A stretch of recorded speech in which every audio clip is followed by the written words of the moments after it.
Officials in eastern Afghanistan say a suicide car bomber targeted a convoy of U.S. forces Friday, killing at least 4 people and wounding 12 others.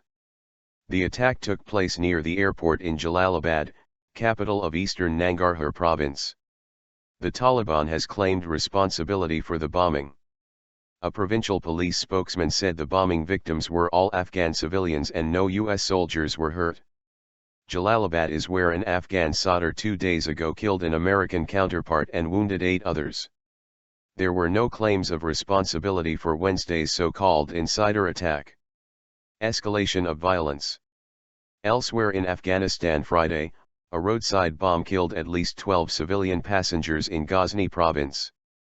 All the victims, including women and children, were members of the same family, said a provincial spokesman. There was no immediate claim of responsibility. And in Kabul, a Sukhi car bomber struck a NATO convoy and according to initial reports at least 1 civilian was wounded. The Taliban claimed responsibility for the attack. On Thursday, a group of Taliban suicide bombers stormed a judicial complex Thursday in the northern Afghan city of Mazar-i-Sharif, killing at least 10 people and wounding dozens of others.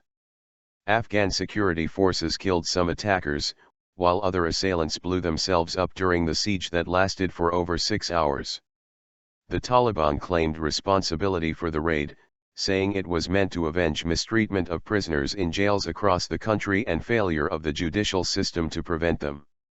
The escalation of militant violence comes as the traditional spring fighting season is about to begin. The United Nations expressed concern over the violence.